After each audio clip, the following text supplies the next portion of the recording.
cette ancienne invention que la science ne peut pas expliquer.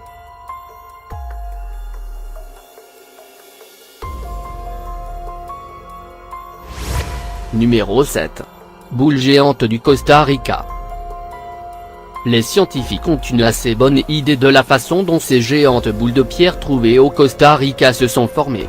À partir de l'an 800 environ après le Christ, les indigènes utilisaient des techniques de fracture, piquage et meulage, pour réduire la granodiorite, une grosse pierre ignée, dans ces sphères agréables. Ce qui est mystérieux, c'est pourquoi ils l'ont fait. En fin de compte, cela ne sera peut-être jamais compris, puisque presque tous ont été déplacés de leurs emplacements d'origine, ce qui rend impossible de tester les théories sur leur utilisation en tant que calendrier ou outil de navigation.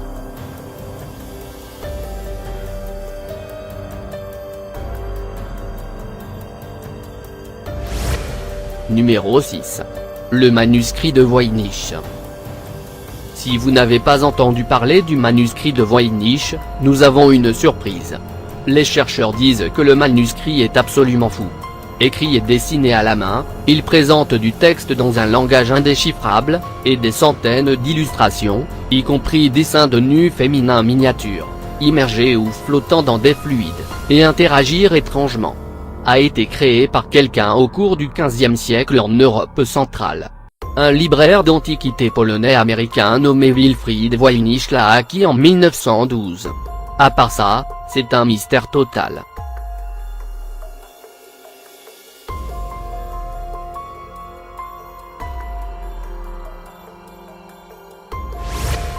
Numéro 5. Le mécanisme d'Anticythère. Les scientifiques ont une très bonne idée de ce que l'on appelle le mécanisme d'Anticythère. Découvert au fond de la mer en 1901, le dispositif complexe a probablement été construit vers la fin du IIe siècle avant J.C. Il a calculé et affiché des informations célestes, en particulier des cycles tels que les phases de la Lune et un calendrier lunisolaire, selon la recherche compilée. Mais nous ne savons toujours pas qui l'a construit, qui l'a utilisé, et pourquoi ils l'ont utilisé exactement. On ne sait pas encore pourquoi il est techniquement plus complexe que tout appareil connu depuis au moins un millénaire après.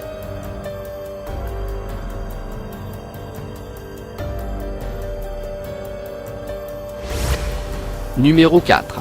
Pilier de fer de Delhi.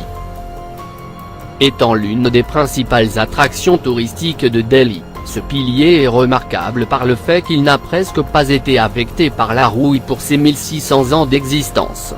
Certaines hypothèses prétendent que le pilier a été fabriqué à partir d'une météorite, mais cela s'est avéré faux. Il semble probable que les anciens forgerons indiens aient atteint un haut niveau de compétence dans l'extraction et le traitement du fer. Avec cette méthode, ils ont créé une couche d'oxyde uniforme, qui a servi à protéger le pilier contre les effets du climat de Delhi.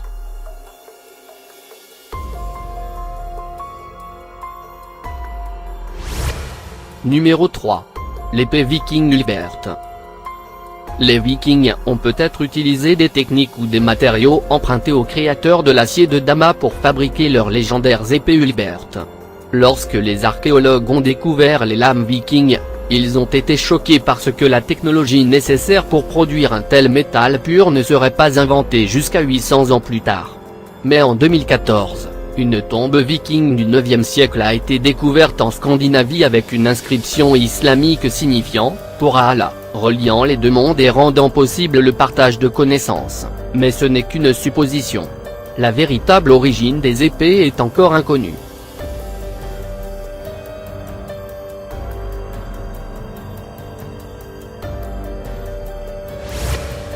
Numéro 2. Feu grec. Le feu grec était une arme incendiaire utilisée par les Romains de l'Est, byzantine, qui fut développée pour la première fois vers l'an 672 avant Jésus-Christ. Les Byzantins l'utilisaient généralement dans les batailles navales pour faire grand effet, car ils pouvaient continuer à brûler tout en flottant sur l'eau. Les Byzantins utilisaient également des buses pressurisées ou des siphons pour projeter le liquide sur l'ennemi. Il a fourni un avantage technologique et a été responsable de nombreuses victoires militaires byzantines clés, surtout le salut de Constantinople de 2 attaques arabes, assurant ainsi la survie de l'Empire. L'impression faite par le feu grec sur les croisées d'Europe occidentale était telle que, le nom était appliqué à n'importe quelle sorte d'arme incendiaire, y compris celle utilisée par les Arabes, les Chinois et les Mongols. Cependant, il s'agissait de mélanges différents et pas la même formule que le feu grec byzantin, qui était un secret d'État étroitement surveillé.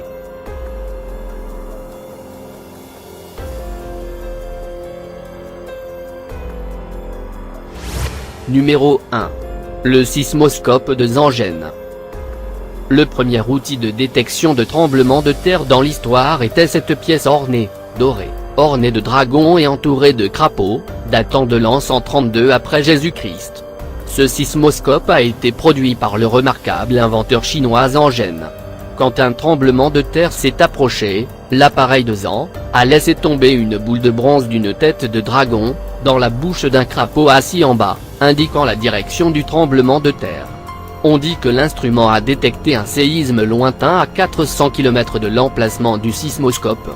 À ce jour, personne ne sait vraiment ce qui est à l'intérieur ou comment cela a fonctionné. Certains disent que cela aurait pu être un simple système basé sur le pendule, mais la science exacte demeure un mystère.